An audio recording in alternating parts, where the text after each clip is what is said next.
In this video, I'm going to show how to replace the valve cover on this Nissan Frontier with the 2.5 liter 4-cylinder engine. This comes with the gasket, it's located right on top of your engine, and we'll have to remove the intake manifold for this, so you may need some intake gaskets on hand in case yours are not reusable. Let's get started.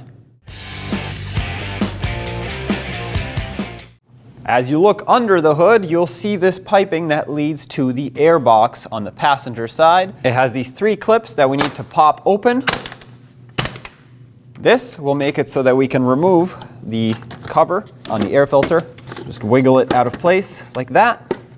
We'll remove the air filter by pulling it out. At the front, if you continue following this tubing, you'll have 2 10mm headed bolts that hold this on. Remove those bolts.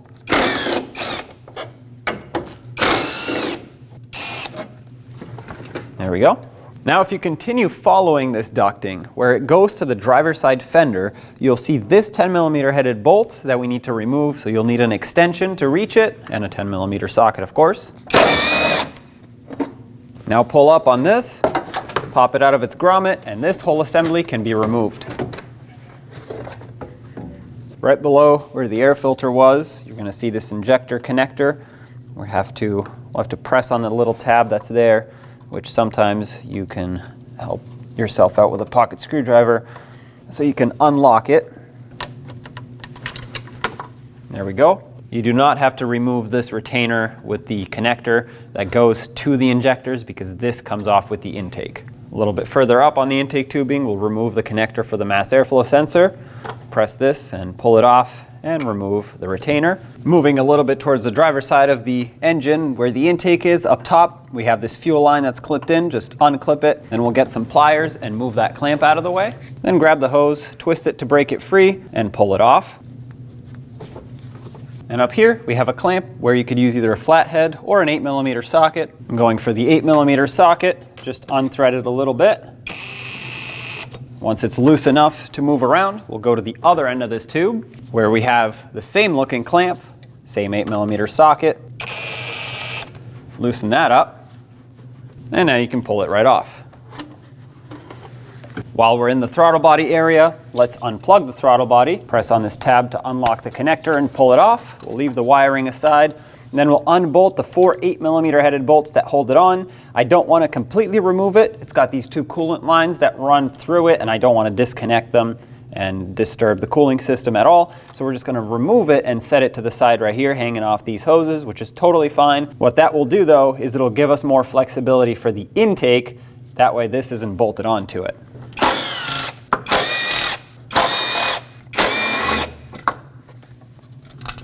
Remove these bolts, they're all the same. And we'll just let this hang over here. With that throttle body removed, you can see this bracket that goes from the intake down to the engine. We have 2 12mm headed bolts that we need to remove from here. One is at the top right underneath the intake. Break it free and remove it.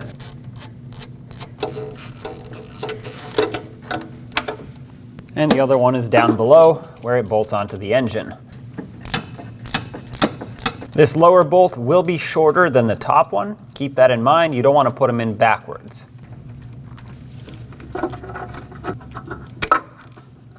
With that bolt out, you can take this bracket, pivot it down, and the grommet will slide out. On the back side of the intake, we have this larger vacuum hose that needs to pop out of this retainer. And then we have the one that goes to the brake booster on the back side here.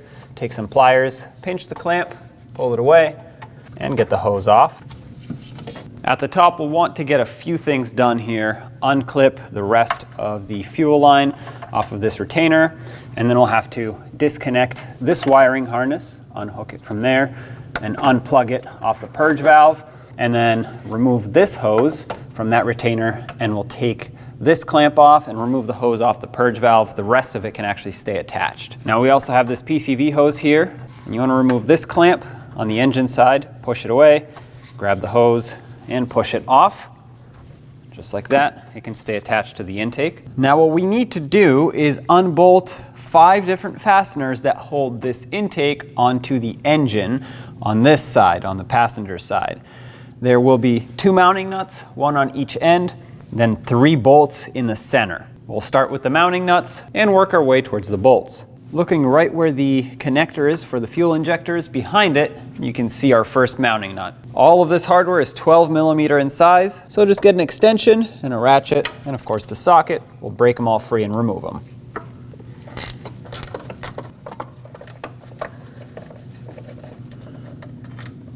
If you have a magnet that can reach them, in this case, it would be very helpful. For the one on the back side, you want to go next to the intake, not underneath. And if you feel for it, you'll end up right on it.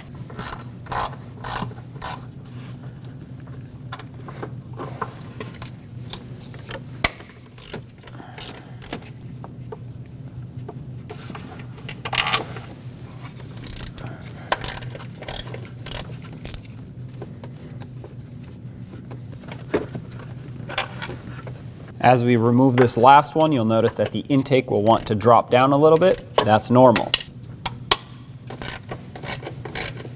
Support the intake and remove this bolt fully.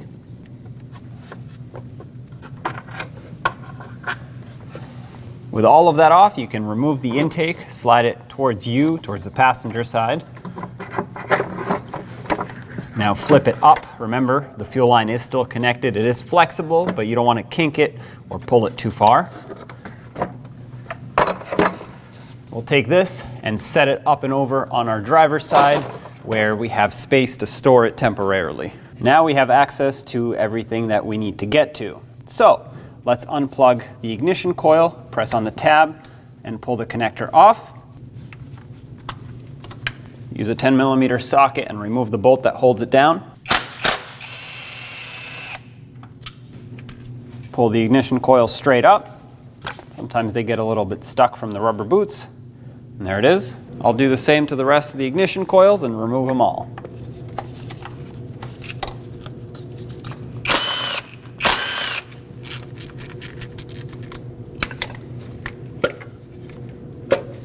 At the front of the engine, this harness is secured with a 10 millimeter bolt right where it crosses over. So let's remove that. Follow it and you'll see where it's clipped in with this retainer on the side of the valve cover. Pinch this with some pliers and pull this out. And another one towards the back of the valve cover, same thing. On the driver's side, we have to follow the harness and then we'll just unplug it from that connector down there, which is a little bit tricky to see. What you have to do to get this unhooked is you have to push out on this gray tab while pushing in on the center to unlock it. And then once this lever pops up, you can then pull it apart.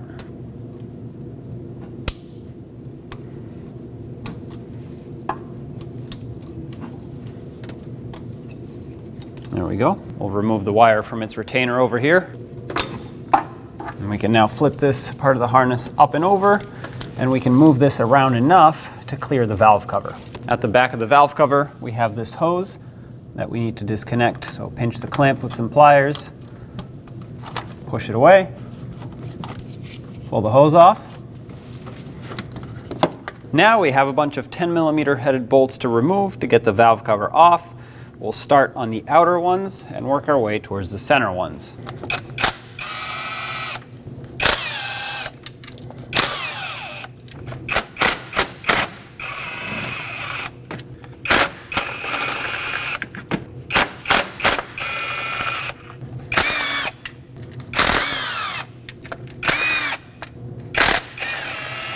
That's everything. Now we can pry the valve cover right up and off. It might be stuck on here from the rubber gaskets being stuck to the metal.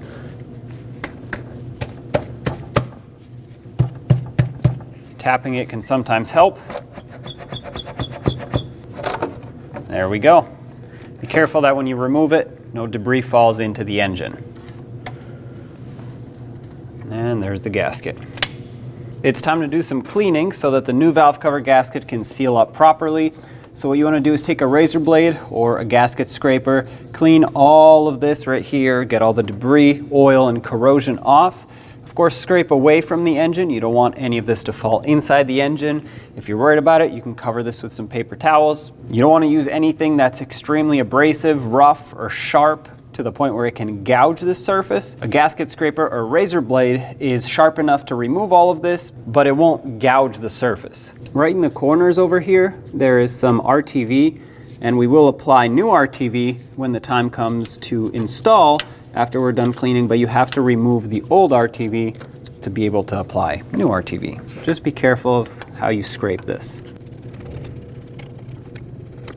Just go around and do the same thing where the valve cover gasket is supposed to go. Now take a clean paper towel or rag and put some brake parts cleaner on it so we can degrease this surface, especially right on the corners of where the timing cover is, where the valve cover is supposed to seal with RTV. If you have oil on there, the RTV will not stick. Just give it a quick wipe down with that rag that is soaked in brake parts cleaner to degrease it. And we'll go all the way around, do the same everywhere. When applying RTV to the corners of where the timing cover meets the head, this is all you want to apply, just a little tiny bit. If you put too much, it'll squish out and get inside of the engine and of course on the outside too, but the most important part is that it does not get in the engine. And of course you do this to both sides, I'm just showing you this one side. These are the only two spots where you need RTV, so let's install the valve cover. Push the wiring aside carefully, slide the valve cover into position. The gasket should already be installed with the new valve cover, and you're going to want to line up all the spark plugs, of course, and then automatically everything else will line up. Wiggle and push down. Might have to tap it a little bit. Install all the hardware that holds it down, and start it all in by hand to make sure that none of this is going to cross thread. You want everything to be properly seated. And now we'll start from the center bolts and work our way towards the outer ones as we tighten.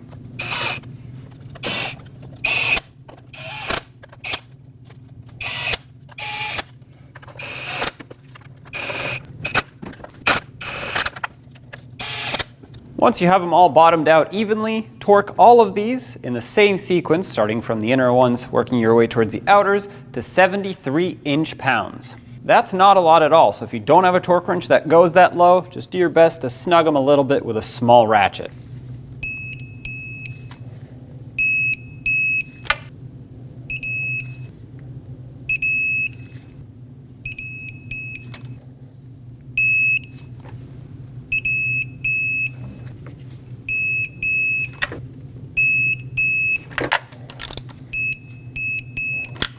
With all of them done, I'll double check them all. This time you don't necessarily have to go in the same sequence as long as you double check all of them.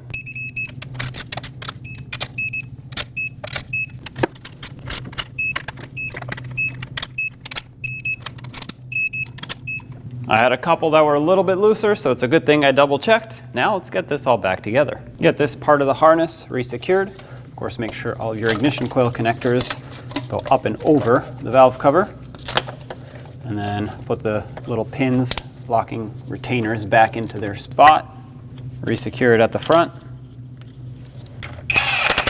Just make it snug. Plug this harness back in. Make sure it goes in all the way, clicks, and then locks. If it doesn't lock, that means it's not plugged in all the way. And of course, we'll resecure this wire. On the back of the valve cover, put this hose back on all the way. And then we'll bring this clamp over and resecure it. Now take your ignition coil, slide it down, press it down all the way into the cylinder, thread the bolt in.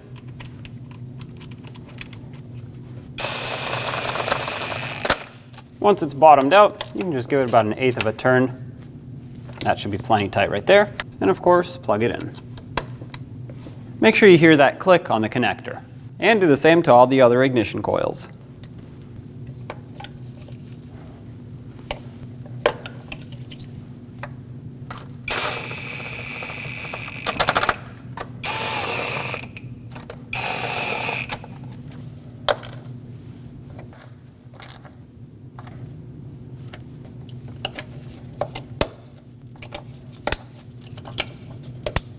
Before installing the intake back on, you want to make sure that the gaskets are reusable, and this is the point where you would install new ones if yours were not. You can reuse these as long as they're still pliable, soft, and they are not completely squished down.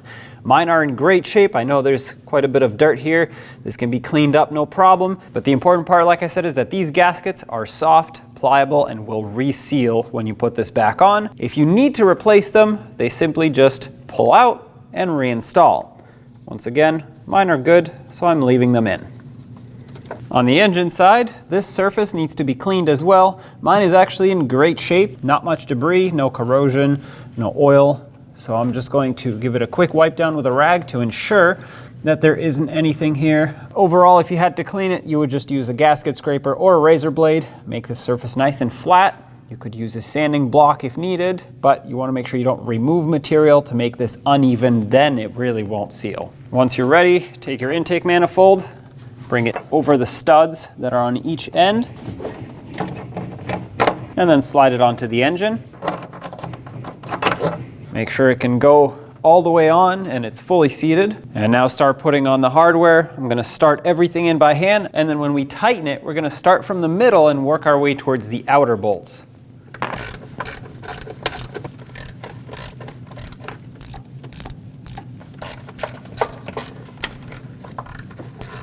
The torque on all of this hardware is 83 inch-pounds. We're gonna start from the center and work our way towards the outer bolts.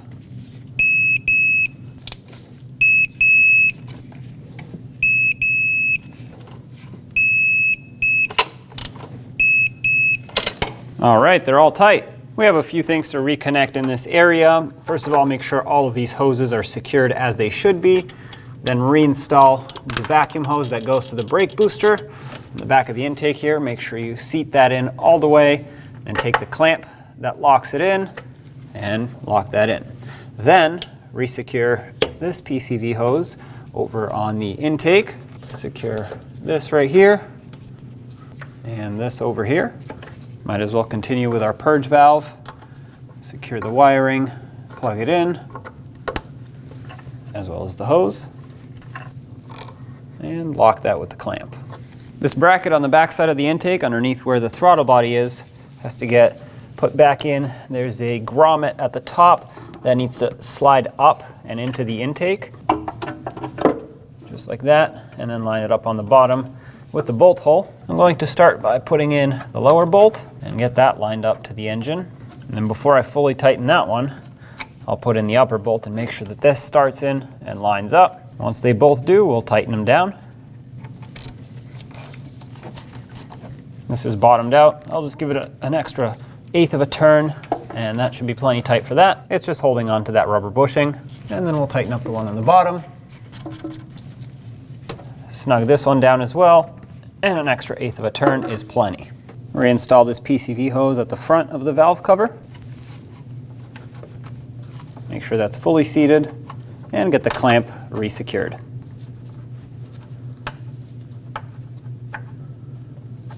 Make sure the back of the throttle body is clean, free of debris and any corrosion. Mine is, so I'm gonna put it right back onto the intake. I have my bolts ready so they can start in and hold this in place. With one started, you can let go, line it up, and start the other 3. Make sure that these start in and they don't cross thread. They are quite small and fine threaded, so it's easy to accidentally do that, and that will ruin the threads on the insert on the intake. Snug these up in a cross pattern gently.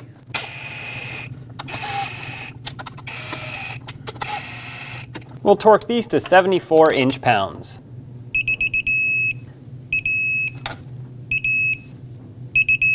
Double check them. Plug in the throttle body. Make sure that connector clicks when you push it. Take your intake tubing that goes from the air filter housing to the throttle body. Put it on the air filter housing first. Bend it a little bit, put it on the throttle body. Make sure this is fully seated. Might as well resecure this fuel line while we're at it so it stops moving around. We'll put this hose on. Now we'll put this clamp back where it belongs. And we'll tighten up the 2 hose clamps with an 8mm socket. When you tighten these up, you want to be careful not to over tighten them. You want to go until they bottom out and then just give it a little bit extra. If you overdo it, they will strip out, and then you'll have to replace them. There we go, that's tight. Plug in the mass airflow sensor again and resecure the harness. Down here, plug in the injector harness. Make sure that clicks. Bring in this intake tubing and line it up with all of its mounting points. Put in the two 10mm headed bolts that go on here and snug them up. On the intake side of the intake tubing, you have that grommet down there. That, you want to make sure it slides down and on. I put a little bit of silicone paste on that grommet. It helps quite a lot to get it on and off next time you need to take it off. And put in this bolt that secures the other side of that.